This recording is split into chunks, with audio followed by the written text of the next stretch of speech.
आज का जो क्लास है आने वाले सारे क्लासेस को कनेक्ट करेगा।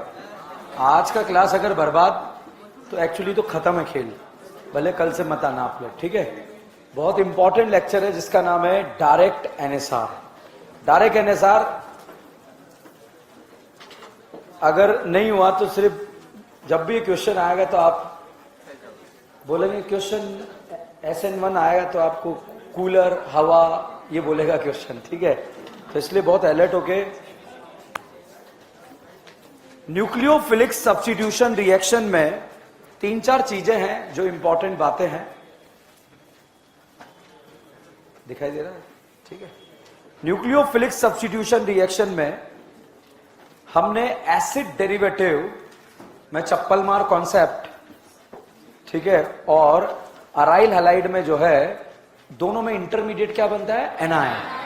और एनायन को स्टेबल देने वाले लेने वाले लेने वाले रेट को बढ़ाएंगे कम करेंगे बढ़ाएंगे, और देने वाले जुड़ेंगे तो रेट कम हो जाएगा। अब हम बात कर रहे हैं, आपको पता होना चाहिए, कोई डाउट नहीं आएगा। ये डाउट आएगा बताओ SN1 SN2 देगा या नहीं देगा। अच्छा आप +M लगा दूं, अब देगा देगा नहीं देगा, क्योंकि यहां कार्बन हाइड्रोजन में कौन से कैरेक्टर है, डबल बॉन्ड। स्टूडेंट +M लगा के करा के खत्म कर लेते हैं अपने आप को, ठीक है, निपटा देते हैं। तो इसलिए क्वेश्चन गलत होना स्टार्ट हो जाता है। सबसे पहले यहां पर कौन से कैरेक्टर होने चाहिए, सिंगल बॉन्ड। अगर डबल बॉन्ड कैरेक्टर हैं तो ना तो जीवन में कभी SN1 होगा ना SN2 होगा। जब भी होगा डायरेक्ट होगा या इनडायरेक्ट, इनडायरेक्ट। तो इनडायरेक्ट में इंटरमीडिएट क्या बनता है, एनायन। अब साहब NSR में न्यूक्लियोफिलिक सब्स्टिट्यूशन रिएक्शन में अगर ये बोर्ड पर हमने फोटो लिखा तो बताइए ये जो फोटो दिया हुआ है, रिएक्टेंट और प्रोडक्ट को देखकर आपको बताना है सब्स्टिट्यूशन है या एलिमिनेशन, ठीक है। पहले मैं कोई नाम नहीं लिख रहा, SN1 SN2 कुछ नहीं लिख रहा हूं, बस आपको ये बताना है। नहीं यार कल कुछ तो मिसिंग था, सॉल्वेंट जो है लिखा नहीं था आप लोगों ने।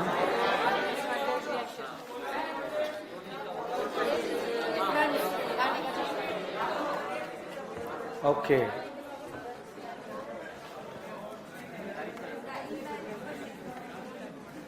देखिए हमने कहानी को स्टार्ट करा था, nucleophile alkyl halide, nucleophile attack करेगा, लिविंग ग्रुप बाहर निकलेगा, रिएक्शन होने के लिए जिस मीडियम का जरूरत पड़ेगा उसे क्या बोलते हैं, सॉल्वेंट। तो समझने वाला काम हमने कर लिया था।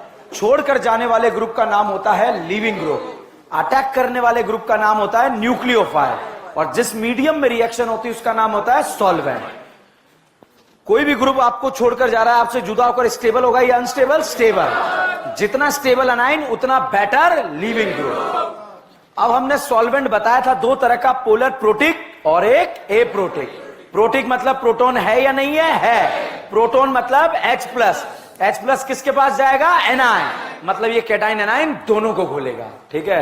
एप्रोटिक मतलब क्या नहीं है, H+ नहीं है तो किसके पास नहीं जाएगा, तो किसे घोलेगा, ओनली कैटाइन को। तो एक ऐसा सॉल्वेंट जो कैटाइन एनायन दोनों को घोलता है कौन सा होता है, पोलर प्रोटिक।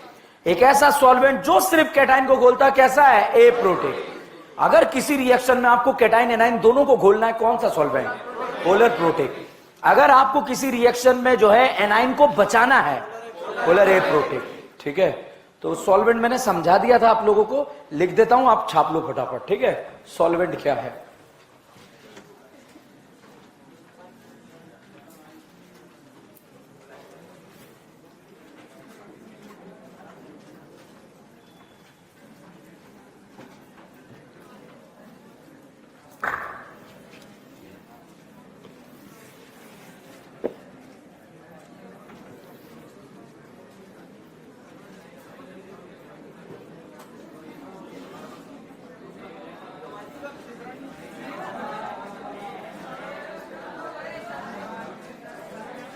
बात नहीं करना, नोट करो। जितना देखिए उतना लिख लो, कुछ मत लिख। नीट का एग्जाम हर साल होता है बेटा, टेंशन क्यों ले रहा है, ठीक है। कुछ भी नहीं दिख रहा। तेरे जैसे 13 साल से हैंडल कर रहा हूं, समझ गया? वही है ना ये कान वाला, ठीक है? ओके, चलिए बोर्ड पर जल्दी से।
बात नहीं करना भाई।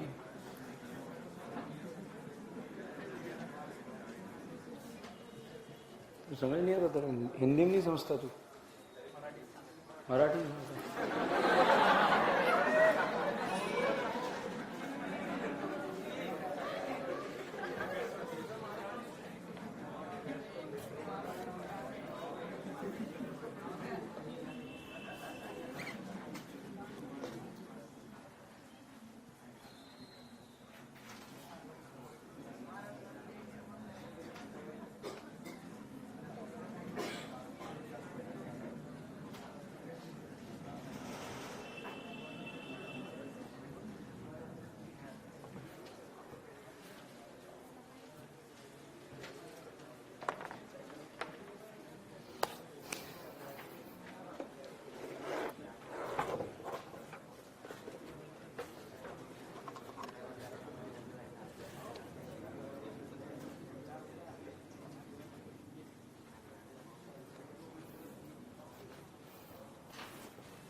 ये DMSO है, ये DMF है, ये एसीटोन है, ये ईथर है, ठीक है? DMSO dimethyl sulphoxide, DMF NN dimethyl formamide, NN dimethyl formamide. Acetone acetone है, ईथर ईथर है। डाइमिथाइल सल्फॉक्साइड, DMSO का full form dimethyl sulphoxide, DMF का NN dimethyl formamide, NN dimethyl formamide, DMF NN dimethyl formamide और DMSO का dimethyl sulphoxide.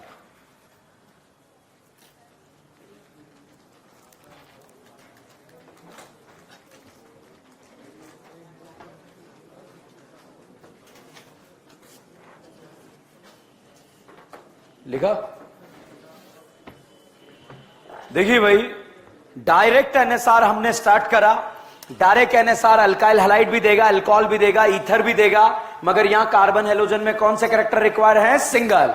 अगर double bond character है तो वो डायरेक्ट देगा या इनडायरेक्ट? इनडायरेक्ट। और इनडायरेक्ट में इंटरमीडिएट क्या बनता है? एनाइन। एनाइन को स्टेबल देने वाले, लेने वाले, लेने वाले।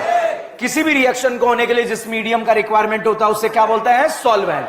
हमारे यहां पर काम आने वाला पोलर सॉल्वेंट है, एक पोलर प्रोटिक और एक एप्रोटिक। प्रोटिक मतलब ऐसा सॉल्वेंट जिसमें प्रोटॉन प्रेजेंट हो, मतलब जिसमें जुड़ा हुआ हाइड्रोजन अगर ऑक्सीजन से जुड़ा होगा तो उस सॉल्वेंट को आप क्या बोलेंगे?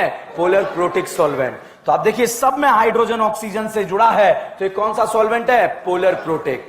प्रोटिक बेटा ये लल्ला लोन पेयर जो है यहां कैटाइन की तरफ अट्रैक्ट होगा, ये लल्ला लोन पेयर कैटाइन की तरफ अट्रैक्ट होगा और ये H+ जो है इस एनाइन की तरफ अट्रैक्ट होगा।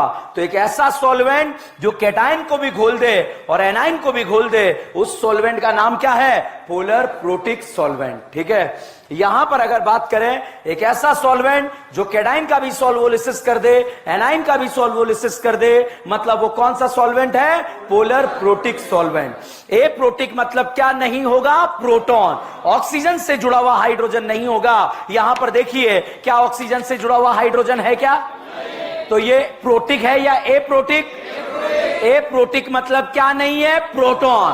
प्रोटॉन नहीं है तो सिर्फ ये लल्ला लोन पेयर जो है इस कैटाइन को घोलेगा, और कैटाइन को घोलेगा तो एक ऐसा सॉल्वेंट जो सिर्फ कैटाइन को घोलता हो, वो कौन सा सॉल्वेंट होता है? पोलर ए प्रोटिक। अब इतना सा याद रखना है, ये पढ़ना नहीं है टॉपिक, घर जाके एक दोनों को घोलता है, एक को घोलता है। ठीक है, बताओ कैटाइन एनाइन को कौन घोलेगा? Polar protic. और सिर्फ कैटाइन को मान लीजिए भूल गए, नाम याद रहेगा? Polar protic. प्रोटिक मतलब क्या होगा? प्रोटॉन। प्रोटॉन मतलब H प्लस। H प्लस किसके पास जाएगा? एनाइन। मतलब ये दोनों को घोलता है, एनाइन और कैटाइन को। ए प्रोटिक मतलब क्या नहीं है? H प्लस नहीं है तो कहां नहीं जाएगा? एनाइन के पास। तो ये सिर्फ अकेले को घोलेगा, किसे? कैटाइन को। तो किसी रिएक्शन में आपको कैटाइन एनाइन दोनों को घोलना है, कौन सा सॉल्वेंट? Polar protic. अगर किसी रिएक्शन में सिर्फ कैटाइन को घोलना है, एनाइन को बचाना है, एनाइन को नहीं घेरना है, एनाइन को नहीं घोलना है, तो कौन सा सॉल्वेंट है? ए प्रोटिक। तो साहब ये जो है इन डायरेक्ट एनएसआर की रिक्वायरमेंट है, आपको लिविंग ग्रुप पता होना चाहिए, न्यूक्लियोफाइल पता होना चाहिए और सॉल्वेंट पता होना चाहिए। ठीक है, ये सपने में आनी चाहिए तीनों चीजें, तब जाकर आपको SN1 SN2 रिएक्शन समझ में आएगी। और अगर ये परेशानी है तो फिर नहीं आएगी। बताओ, छोड़कर जाने वाले ग्रुप को क्या बोलते हैं? Leaving group. लिविंग ग्रुप जुदा होकर जा रहा है, कौन सा चार्ज? एनाइन। जितना स्टेबल एनाइन उतना बेटर लिविंग ग्रुप। ठीक है, जितना स्टेबल एनाइन उतना better leaving group. Leaving group की कहानी खत्म। न्यूक्लियोफाइल ग्रुप में क्या देखते हैं? साइज। पीरियड में क्या देखते हैं? EN। साइज बड़ा तो न्यूक्लियोफिलिसिटी ज्यादा। RO माइनस बेटर न्यूक्लियोफाइल या RS minus? Okay, I minus या BR माइनस? BR minus. अच्छा, BR माइनस या F माइनस? F माइनस या I माइनस? ओके, ग्रुप में क्या देखते हैं? साइज। अच्छा, पीरियड में क्या देखते हैं? EN। मतलब पीरियड में जो अनस्टेबल वाला होगा वो स्ट्रॉन्ग न्यूक्लियोफाइल होगा। पीरियड में जो अनस्टेबल वाला होगा वो स्ट्रॉन्ग न्यूक्लियोफाइल होगा। ठीक है, अब जैसे बेटा यहां पर आपको क्वेश्चन दे दिया H2O, बताओ न्यूट्रल है या चार्ज? अच्छा, OH माइनस न्यूट्रल है या चार्ज? दोनों एक दूसरे के कॉन्जुगेट एसिड कॉन्जुगेट बेस हैं। ठीक है, अब बताइए A और B में अनस्टेबल कौन है? स्टेबल कौन है? अनस्टेबल कौन है? क्या ये स्टेबल होना चाहेगा क्या? देखे लेके तो स्ट्रॉन्ग न्यूक्लियोफाइल या वीक न्यूक्लियोफाइल? स्ट्रॉन्ग। तो इसे क्या बोलेंगे? Strong nucleophile. Is this clear? Okay साहब, यहां पर आपको ये फोटो दे दिया, ये बताइए ये दोनों चार्ज है या न्यूट्रल है? ए भी कैसा है? चार्ज। बी भी कैसा है? क्या दोनों चार्ज सेम एटम पे आ रहे हैं या अलग अलग? क्या इसे मिले या नहीं मिले? कौन मिले? रज्जो। रज्जो ने इसे स्टेबल किया या अनस्टेबल? ए वाला स्टेबल है या अनस्टेबल?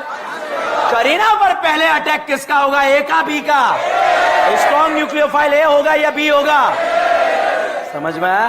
तो पीरियड में अनस्टेबल वाला जो है स्ट्रॉन्ग न्यूक्लियोफाइल होगा। ठीक है, और ग्रुप में आंसर साइज से होगा। बस इतना सा। सॉल्वेंट दो तरह का, एक प्रोटिक एक ए प्रोटिक। मुझे इतना सा आता है, एक दोनों को घोलता है, एक को घोलता है। ठीक है, ए प्रोटिक में क्या नहीं है? H प्लस नहीं है, किसके पास नहीं जाएगा? तो सिर्फ ये किसे घोलेगा? कैटाइन को। ठीक है, प्रोटिक मतलब क्या है? मतलब ये दोनों को घोलेगा। ठीक है, तो चलिएगा, अब ये जो है बातें आपको रटना नहीं पड़ेगा। रिएक्शन में रिएक्शन स्टार्ट करते हैं डायरेक्ट एनएसआर और इनडायरेक्ट एनएसआर में। डायरेक्ट एनएसआर के बारे में अब हम बात करेंगे। देखिए, डायरेक्ट एनएसआर में जो है, देखो मैं चाहूं तो क्लास छोड़ सकता था आज की। ठीक है, आप ऐसे कर रहे थे, बहुत सारे कह रहे छोड़ दो। ठीक है, मगर नहीं, उधर एक दिन आगे बढ़ेगा, उधर एक दिन आगे बढ़ेगा। ठीक है ना? अब आप पूरे दिन भर ही तो एक्स्ट्रा क्लासेस पढ़ते रहते हो। ठीक है, पूरे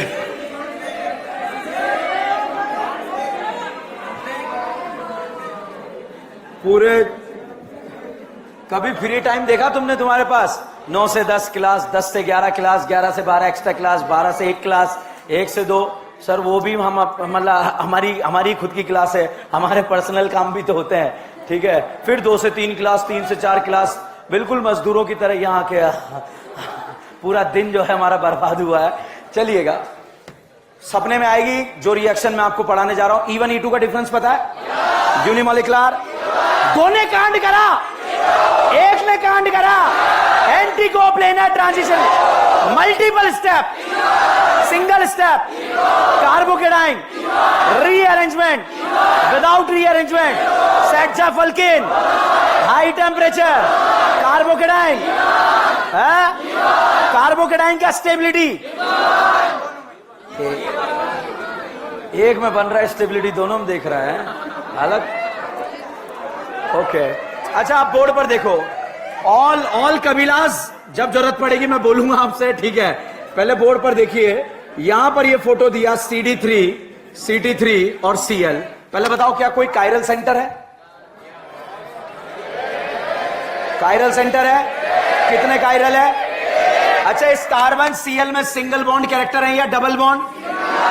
अच्छा, सिंगल बॉन्ड है, ये डायरेक्ट NSR देगा या इनडायरेक्ट? अब रिएक्टेंट और प्रोडक्ट को देखकर बताओ सब्स्टिट्यूशन या एलिमिनेशन। अगर डबल बॉन्ड होता तो क्या होता? एलिमिनेशन। अब बोर्ड पर देखिएगा, यहां पर मैक मतलब okay, CH3, CD3 and Cl and CT3। बताओ कितने कायरल? एक कायरल। ये बताओ यहां कितने कायरल? बताओ कितने कायरल? खेल खत्म, ठीक है? कितने कायरल? अच्छा यहां बताओ, यहां कितने कायरल? देखो आता है तो बोलो, नहीं तो कोई जरूरी नहीं है, ठीक है? कितने कायरल है? गजब यार, बहुत ही शानदार प्रदर्शन, ठीक है? शानदार प्रदर्शन। बताओ कितने कायरल? कितने कायरल? अच्छा लास्ट, आप धोखा नहीं करेंगे आपके साथ, लास्ट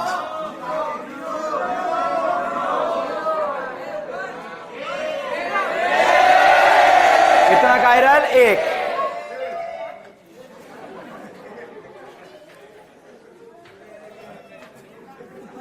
एरो पर लिखा H2O, क्या लिखा? H2O। क्या यहां पे लल्ला लोन पेयर है? अब जो बीच में बोलेगा छोड़ दो, उसकी मुंडी मोड़ दूंगा मैं, ठीक है? बोर्ड पर देखो, बहुत इंपॉर्टेंट रिएक्शन है। H2O यहां पर दिया हुआ है, बताओ लल्ला लोन पेयर है? न्यूक्लियोफाइल की तरह एक्ट करेगा? अगर लोन पेयर H+ को दिया तो, करीना को दिया तो, रिएक्टेंट प्रोडक्ट देखकर बताओ एलिमिनेशन हो रहा है या सब्स्टिट्यूशन? अभी हमें पता नहीं है अकेले ने कांड करा या दो ने कांड करा, ठीक है? तो चलिए यहां पर देखते हैं, ये राजकुमारी कल्लो का बॉन्ड यहां पर बना हुआ है। ये बॉन्ड हवा में है या ऑर्बिटल? थैंक यू से या इलेक्ट्रॉन से? मान लीजिए ये राजकुमारी कल्लो यहां से इलेक्ट्रॉन उखाड़ दे, तो भैया इलेक्ट्रॉन उखड़ते ही यहां पर कार्बोकेटाइन बनेगा या नहीं बनेगा? अच्छा, कार्बोकेटाइन बना तो राजकुमारी का ऑक्टेट क्या हो गया? इनकंप्लीट।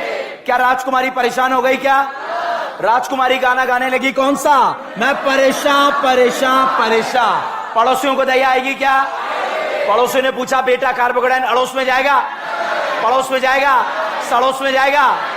किस? तो भैया किसी ने पूछा भाड़ में जाएगा, तो क्या बोलेगा? जाऊंगा।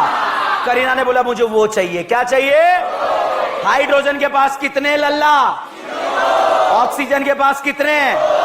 यहां लल्ला है या नहीं है? वन ऑफ द बिगेस्ट धोखेबाज इन द ऑर्गेनिक कौन है? कौन है? ऑक्सीजन। तो भैया करीना ने बोला मुझे वो चाहिए, ही आ गए, धोखेबाज आ गई, तुमने पुकारा और हम चले आए। अब साहब जैसे ही यहां पर आए, आने के बाद जो है इस ऑक्सीजन के ऊपर कौन सा चार्ज आ गया? पॉजिटिव। और अभी अभी गुप्त सूत्रों से पता लगा है ऑक्सीजन पे पॉजिटिव क्या होता है? अनस्टेबल। ऑक्सीजन बिल्कुल घबराई नहीं, क्योंकि इसके पास भिकमंगों की दो एफडियां थी, और भिकमंगे जो है ऑक्सीजन की जो क्या करने वाली वो समझ चुके थे। इस ऑक्सीजन ने भिकमंगों के इलेक्ट्रॉन उखाड़ दिए खटाक, और इस तरह से बेचारे को यहां से उखाड़ कर फेंक दिया जैसे दूध में से मक्खी निकालकर फेंकी जाती है। इसे आज तक समझ में नहीं आया मेरा कसूर क्या था। इलेक्ट्रॉन जो है ऑक्सीजन ने दिए, इलेक्ट्रॉन देने का नाटक किसने करा? ऑक्सीजन ने। छीन किससे लिए? तो ऑक्सीजन धोखेबाज है या नहीं है? धोखा करती है नहीं करती है? साहब एक दिन हाइड्रोजन ने ऑक्सीजन से पूछा तूने ऐसा क्यों किया, तूने ऐसा क्यों किया? इसने बोला पगले में नशे में थी। किसमें थी? क्या ऑक्सीजन ने दारू पिया हुआ था? नहीं पिया हुआ था। फाइनली रिएक्टेंट प्रोडक्ट को देखकर बताओ सब्स्टिट्यूशन या एलिमिनेशन। अब देखते हैं यहां पर ये चार्ज न्यूट्रल में कन्वर्ट हो रहा है, स्टेप फास्ट या स्लो। यहां पर ऑक्टेट कंप्लीट हो रहा है, स्टेप फास्ट या स्लो। क्या यार राजकुमारी कल्लो ने इलेक्ट्रॉन उखाड़ दिए क्या? कौन से इलेक्ट्रॉन उखाड़े? सिग्मा। और यहां पर ऑक्टेट क्या हो गया? इनकम्प्लीट। तो ये स्टेप आसानी से नहीं होगा और ये स्लो है और इससे और कोई स्लो नहीं है, तो यही सबसे स्लोएस्ट है। और सबसे स्लोएस्ट को क्या बोलते हैं? आरडीएस। आरडीएस में कांड अकेले ने करा या दो ने करा? कांड में एक जना इन्वॉल्व है या दो जना? हम सब्स्टिट्यूशन पढ़ रहे हैं या एलिमिनेशन? सब्स्टिट्यूशन में कांड में एक जना इन्वॉल्व या दो जना? तो अब इसे एक नया नाम देंगे, वो नाम क्या होगा? SN1। 1 मतलब कांड एक ने करा या दो ने? तो इसलिए इसे बोलते हैं न्यूक्लियोफिलिक सब्स्टिट्यूशन यूनिमॉलिकुलर। क्या बोलते हैं?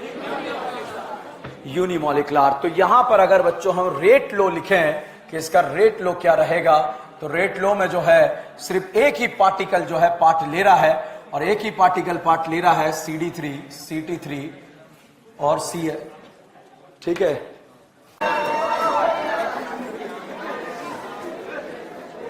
जल्दी से छापो। 1 मिनट भी आपको लगा कि मजाक चल रहा है? नहीं लगा ना? तो फिर काहे रोडीज वगैरह देखते हो, वहां भी मजाक ही चलता है। ठीक है, वहां भी क्या चलता है? मजाक ही चलता है। वो पैसा कमा रहे हैं। वो क्या कमा रहे हैं? पैसा कमा रहे हैं। जल्दी से छापो फटाफट। कार्बोकेटाइन को स्टेबल देने वाले, लेने वाले, देने वाले। देने वाले रेट बढ़ाएंगे कम करेंगे? बढ़ाएंगे। एक छोटा सा बताओ, इसका कौन सा इफेक्ट लगता है? Plus n. कहां का लगेगा? ऑर्थो पर। बताइए SN1 का रेट बढ़ेगा कम होगा? है? देता है? अभी बहुत सारा कंपेयर कर दिया था, बढ़ेगा। कार्बन हेलोजन में कौन से कैरेक्टर है? Double bond. ये गलती हो जाती है यहां से, डायरेक्ट एवेंजर लग के जो है क्वेश्चन प्लस एम लगा लगा के निपटते हैं। ठीक है, चलिए पहले तो बताओ यूनिमॉलिकुलर क्यों बोला? रिएक्टेंट प्रोडक्ट को देखकर बताओ सब्स्टिट्यूशन या एलिमिनेशन। अब या तो कांड 2 ने करा या कांड 1 ने करा। 1 ने करा तो यूनिमॉलिकुलर और 2 ने करा तो बाइमॉलिकुलर। अब आरडीएस स्टेप में एक जना इन्वॉल्व है या दो जना? अच्छा, आरडीएस स्टेप में इंटरमीडिएट क्या बन रहा है? अगर कार्बोकेटाइन बन सकता है, अगर कार्बोकेटाइन बन सकता है तो कांड अकेला ही कर जाएगा। कांड अकेला ही कर जाएगा और अकेला कर जाएगा तो यूनिमॉलिकुलर या बाइमॉलिकुलर। ठीक है, अगर कार्बोकेटाइन बन सकता है, बन सकता है मतलब स्टेबल या अनस्टेबल? अब क्या आपको केटाइन को स्टेबल करना आता है क्या? ठीक है, SN1 SN2 को मेजर डिफरेंस ये, अगर अकेले से हो गया तो 1 और 2 ने मिलकर करा तो 2। बताइए रिएक्टेंट प्रोडक्ट को देखकर बताओ 1 दिख रहा है 2 दिख रहा है? झापड़ पड़ेगी, सिर्फ सब्स्टिट्यूशन दिख रहा है। क्या दिख रहा है? ठीक है, रिएक्टेंट प्रोडक्ट को देखने पर सिर्फ क्या दिख रहा है? सब्स्टिट्यूशन। अब सब्स्टिट्यूशन दिख रहा है, क्या ये कार्बोकेटाइन स्टेबल बन रहा है क्या या नहीं बन रहा है? Alpha hydrogen 3 alpha 3 D 3 T मतलब अल्फा एच कितने? 9। केटाइन स्टेबल या अनस्टेबल? स्टेबल। मतलब केटाइन बन सकता है तो रिएक्शन कौन से मैकेनिज्म से जाता है? SN1। समझ में आया या नहीं आया? जब नहीं बन रहा होगा तो दूसरे को बुलाना पड़ेगा, देख भाई क्यों नहीं हो रही रिएक्शन, फिर वो दोनों मिलके कांड करेंगे सब्स्टिट्यूशन का। ठीक है, तो वो 2 ने कांड करा तो क्या होता है? 2। बहुत आसान है, कुछ नहीं, बारीकी यही है रिएक्शन की। ठीक है, बताओ यूनिमॉलिकुलर क्यों बोला? समझ में? सिंगल स्टेप है मल्टीपल स्टेप? सिंगल वाला मल्टीपल। ठीक है, अच्छा बताओ इंटरमीडिएट क्या बन रहा है? यहां देखना, यहां देखना, बस सारे पॉइंट्स जो है आपको क्लियर होंगे। यूनिमॉलिकुलर बाइमॉलिकुलर? सिंगल या मल्टीपल? इंटरमीडिएट है? अच्छा, रिएक्शन में क्या केटाइन एनाइन दोनों बन रहे हैं क्या? तो ऐसा सॉल्वेंट चाहिए जो केटाइन को भी घोल दे और एनाइन को भी घोल दे। कौन सा होता है? Polar protic solvent. नहीं आया। अच्छा, केटाइन बन रहा है नहीं बन रहा? रीअरेंजमेंट हो सकता है क्या? या नहीं हो सकता है? ओके, ये बताइए, ये Cl RDS में टूट रहा है या फास्ट स्टेप में? ये जितना कमजोर होगा जल्दी टूटेगा, देर से टूटेगा? तो अगर मैं आपसे पूछूं, यहां पर दे दिया गया RF दिया, RCl दिया, RBr दिया, RI दिया, कमजोर बंधन कौन सा? या टोपी 5 पे, या टोपी टोपे, पहले टोपी टूटेगा या टोपी 5 पे? तो RI का SN1 का रेट क्या होता है? ज्यादा, और RF का SN1 का रेट क्या होता है? कम। समझ में आया या नहीं आया? क्योंकि Cl कौन से स्टेप में टूट रहा है? RDS step. टूट रहा है या नहीं टूट रहा है? अब बताओ इंटरमीडिएट क्या बन रहा है? जितना स्टेबल बनेगा SN1 का रेट ज्यादा या कम? अच्छा, यहां पर मैंने मिथाइल हैलाइड, बताओ सिंगल बॉन्ड या डबल बॉन्ड? अच्छा, यहां पर मैंने लिखा इथाइल हैलाइड, सिंगल बॉन्ड या डबल बॉन्ड? अच्छा, यहां पर मैंने लिखा आइसोप्रोपाइल हैलाइड, सिंगल बॉन्ड या डबल बॉन्ड? अच्छा, यहां पर मैंने लिखा tertiary butyl halide, single bond या डबल बॉन्ड? SN1 SN2 देगा या नहीं देगा? देगा। हम SN1 पढ़ रहे हैं या SN2? SN1 में कार्बोकेटाइन बनता है या नहीं बनता? भाई साहब, X तोड़ा केटाइन बनेगा कितने अल्फा? अच्छा, X तोड़ा केटाइन बना कितने अल्फा? बताइए, ये वाला केटाइन ज्यादा स्टेबल, ये वाला? तो इसका SN1 का रेट ज्यादा या कम? इसका कम। ये Cl टूटा केटाइन बना कितने अल्फा? बताइए, इसका ज्यादा, इसका ज्यादा? अच्छा, ये बॉन्ड तोड़ा, ये बॉन्ड तोड़ा, तोड़ने के बाद यहां केटाइन बना अल्फा हाइड्रोजन। क्या कोई स्टेबिलिटी फैक्टर मिल रहा है या नहीं मिल रहा है? मिल रहा है, मिल रहा है या नहीं मिल रहा है? अच्छा, स्टेबिलिटी फैक्टर मिल रहा है यहां पर, यहां पर, यहां पर। तो भाई साहब, ये केटाइन बन ही नहीं पाता, ये केटाइन बन ही नहीं पाता, क्योंकि कोई स्टेबिलिटी फैक्टर नहीं मिल रहा। मतलब ये केटाइन नहीं बन पा रहा, नहीं बन पा रहा, तो क्या नहीं हो पा रहा? SN1। तो मिथाइल हैलाइड कभी भी जीवन में कौन सा रिएक्शन नहीं देता? SN1। क्यों नहीं देता? केटाइन बन ही नहीं पाता, कोई स्टेबिलिटी फैक्टर नहीं मिला। समझ में आया या नहीं आया? अच्छा बताओ, इंटरमीडिएट क्या बना? रीअरेंजमेंट होगा या नहीं होगा? अच्छा, पहले ये दोनों पॉइंट लिखो, छापो, फिर अगले पॉइंट्स को लिखते हैं, ठीक है? नहीं भाई यार, समझ बात को। आज 1 मिनट भी एक्सटेंड नहीं करेंगे क्लास को, ठीक है? बिल्कुल 10-15 पे छोड़ देंगे।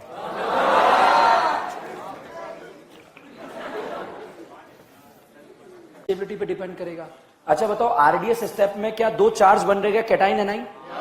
ऐसा सॉल्वेंट चाहिए जो दोनों को खोल दे। कौन होता है? Polar protic. लिखे हैं अगला point, during SN1 reaction, during SN1 reaction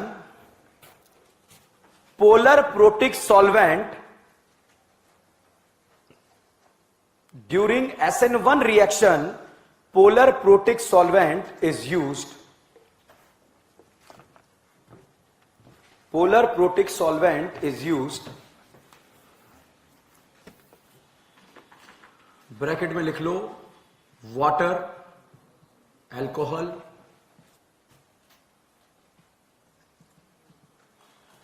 water, alcohol, dust, ठीक है?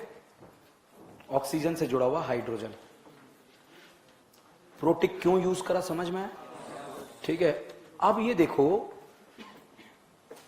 नेक्स्ट लाइन में लिखे, इफ नहीं, इफ नहीं, ठीक है?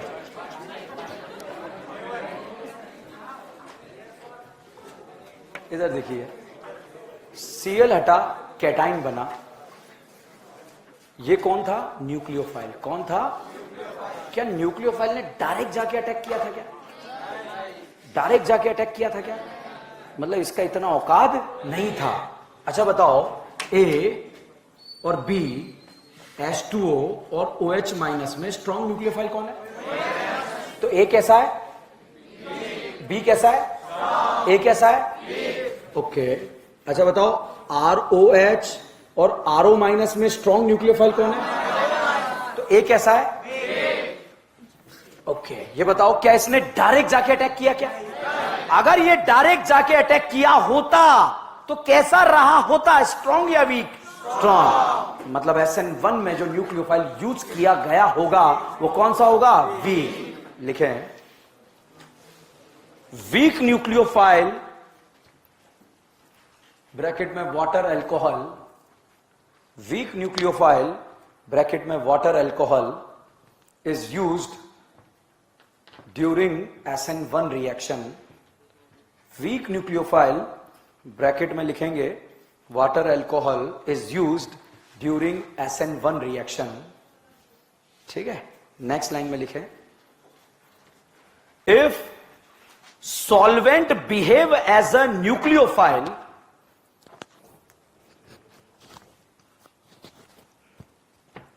if solvent behave as a nucleophile, then reaction known as a solvolysis reaction, reaction known as a solvolysis reaction,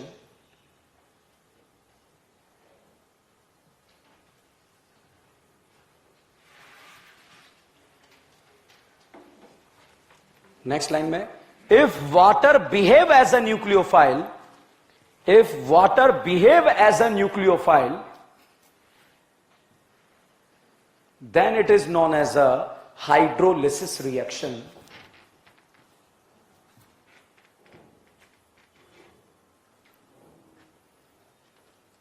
If water behave as a nucleophile, then it is known as a hydrolysis reaction. ठीक है, अब hydrolysis, यहां बताओ carbon halogen में single bond character या double? और single में nucleophile कौन एक्ट कर रहा है? वाटर, तो इसे बोलेंगे हाइड्रोलिसिस। अगर सिंगल बॉन्ड के कैरेक्टर के साथ हाइड्रोलिसिस हो रहा है 100% वो रिएक्शन कौन सा है? SN1। क्या है? SN1। अगर सॉल्वेंट ही न्यूक्लियोफाइल की तरह बिहेव करे तो उसे सॉल्वोलिसिस बोलते हैं, और उस सॉल्वोलिसिस में अगर वाटर न्यूक्लियोफाइल है तो उसे क्या बोलेंगे? हाइड्रोलिसिस। जनरली वाटर और अल्कोहल दो ही होते हैं, जनरली वाटर और अल्कोहल दो ही होते हैं। ठीक है, तीसरा नेक्स्ट पॉइंट लिखें, कार्बोकेटाइन बन रहा है क्या? रीअरेंजमेंट हो सकता है क्या? लिखें, in this reaction carbocation is form as a intermediate, in this reaction carbocation is formed as a intermediate,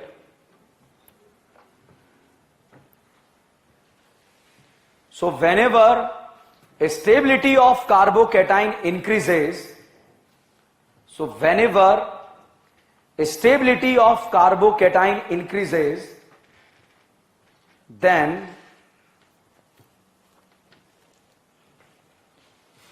rearrangement of carbocation is possible,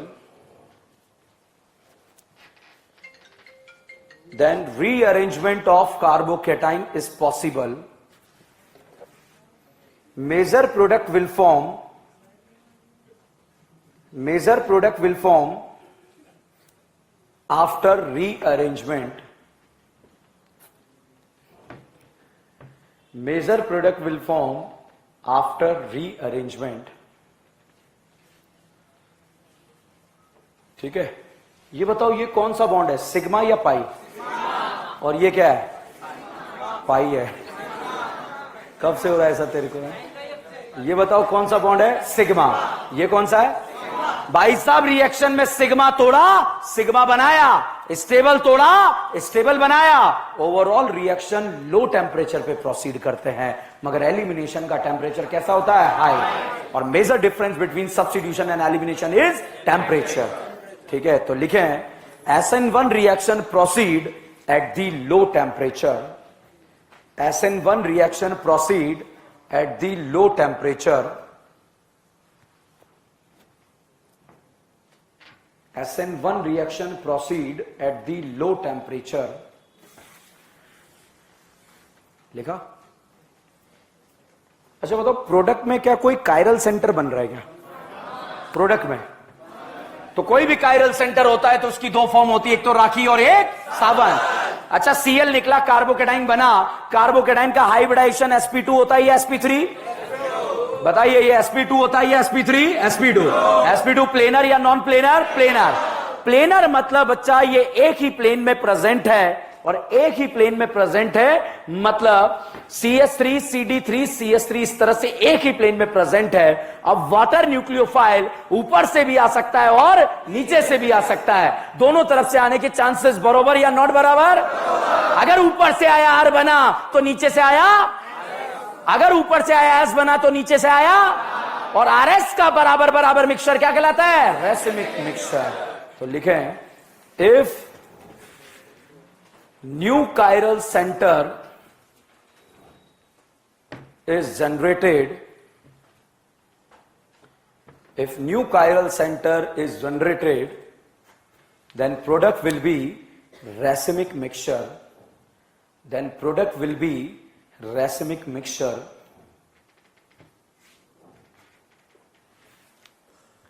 but 100% racemization, but 100% racemization is not possible.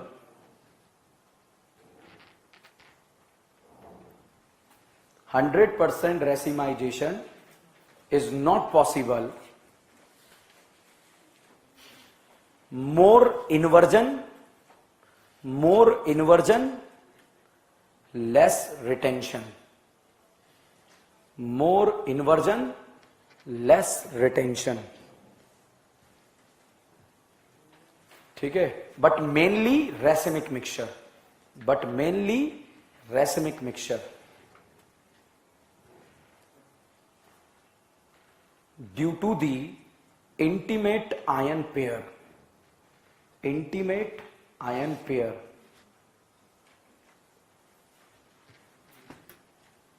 Due to the intimate ion pair. देखो बात को समझो, product में chiral centre बन रहा है तो इसकी दो फॉर्म होगी, राखी एंड सावन। अब न्यूक्लियोफाइल ऊपर से भी आ सकता है, नीचे से भी आ सकता है, बराबर बराबर मिक्सचर क्या? रेसिमिक। मगर जितना रिएक्टेंट है उतना का उतना रेसिमिक नहीं बनता। 100% रिएक्टेंट 100% रेसिमिक नहीं बनता। उसका रीजन मैंने बताया, इंटीमेट आयन पेयर। देखो क्या होता है, Cl हटा, कैटाइन बना और Cl माइनस बना, ये दो अपोजिट चार्ज एक दूसरे को अट्रैक्ट करेंगे, ये रिपेल। तो जैसे Cl निकला, ये एनाइन जो है ये कैटाइन की तरफ अट्रैक्ट होगा और कुछ पल के लिए ये एक दूसरे के करीब आ जाएंगे, और जब करीब आएंगे तो इसे बोलते हैं इंटीमेसी। क्या बोलते हैं? इंटीमेसी। ये तो जानते हो, ठीक है। उस समझ में आएगा, अब क्या दिमाग क्यों लगा रहे हो, ठीक है, ज्यादा मत सोचो, ठीक है। तो जैसे ही एक दूसरे के करीब आए तो इंटीमेसी बढ़ गई या कम हो गई?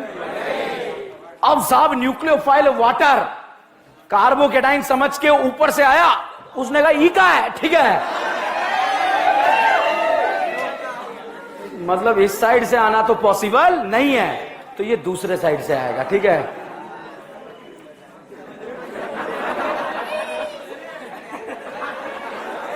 समझे? अब साहब इधर देखो, इधर देखो, बोर्ड पर देखो, हमारे कैमरामैन कह रहे हमें भी समझाओ, ठीक है। ओके, चलिए, जो सच है वो सच है, अब क्या कर सकते हैं, ठीक है। तो साहब जैसे Cl निकला, भाई ये बहुत खतरनाक पॉइंट है, बहुत सारे समझाते भी नहीं है और समझाते ना, ठीक है रट ले, ठीक है। तो Cl हटा, कैटाइन बना, दो अपोजिट चार्ज एक दूसरे के क्या आ गए? करीब। तो भैया करीब थे तो एक दूसरे के करीब थे, तो उस साइड से न्यूक्लियोफाइल का आना पॉसिबल नहीं था, तो दूसरे साइड से आ रहा था। अब साहब जैसे इनमें दूरियां बढ़ गई, जब एक साइड से नहीं आ पा रहा था तो सिर्फ रेसिमिक मिक्सचर नहीं बन पा रहा था, ठीक है। मगर जैसे ही एक दूसरे से दूर हो गए, जुदा हो गए, उस समय ये दोनों साइड से आया और उस समय क्या बना? Racemic mixture. तो जितना रिएक्टेंट था उतना उतना जो है रेसिमिक नहीं बना, ठीक है। इन्वर्जन ज्यादा, रेसिमिक इन्वर्जन ज्यादा और रिटेंशन कम। मगर मेनली क्या बनता है? रेसिमिक। अगर कोई पूछे कि SN1 रिएक्शन में मेनली क्या बनता है? Racemic mixture. 100% क्यों नहीं बनता? Intimate ion pair, intimate ion pair, ठीक है। भाई एक बात बताओ, कैटरीना से जब तक सलमान दूर नहीं जाता, Vicky don't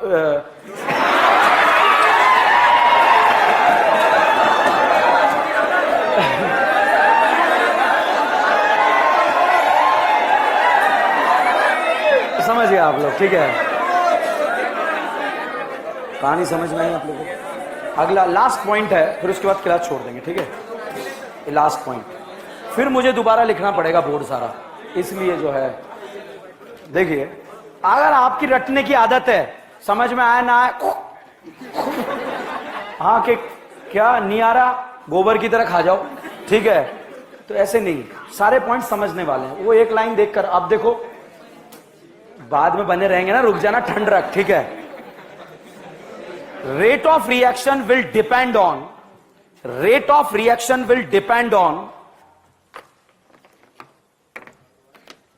rate of reaction will depend on, इस वाले स्टेप पे डिपेंड है? नहीं है। इस लीविंग ग्रुप के निकलने पे डिपेंड है क्या? लिखो nature of leaving group, nature of leaving group, point wise लिखना है, नेचर ऑफ लिविंग ग्रुप। बताओ इस स्टेप में क्या कैटाइन बन रहा है क्या? लिखें स्टेबिलिटी ऑफ कार्बोकेटाइन। डॉक्टर को दिखाना बेटा जाते हैं ना कि बरसात हुई है और जब से ऐसा कुछ हो रहा है मेरे को, ठीक है? स्टेबिलिटी ऑफ कार्बोकेटाइन, ठीक है? नेक्स्ट लिखें क्या क्या बन रहा है, कैटाइन और एनाइन, तो सॉल्वेंट के ऊपर डिपेंड करेगा। तो nature of solvent, nature of solvent,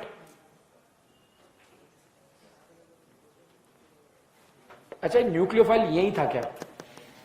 इस वाले स्टेप में इन्वॉल्वमेंट था क्या? इसका कोई लेना देना ही नहीं इसके टूटने से, तो न्यूक्लियोफाइल पे डिपेंड करेगा। अगला पॉइंट लिखें नेचर ऑफ टेम्परेचर, नेचर क्या, एक ही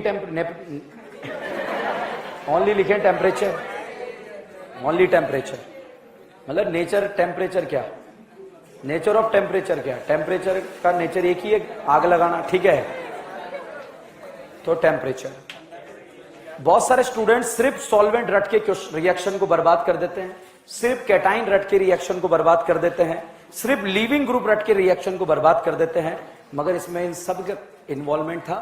तो बाकी की कहानी नेक्स्ट क्लास कर लेंगे।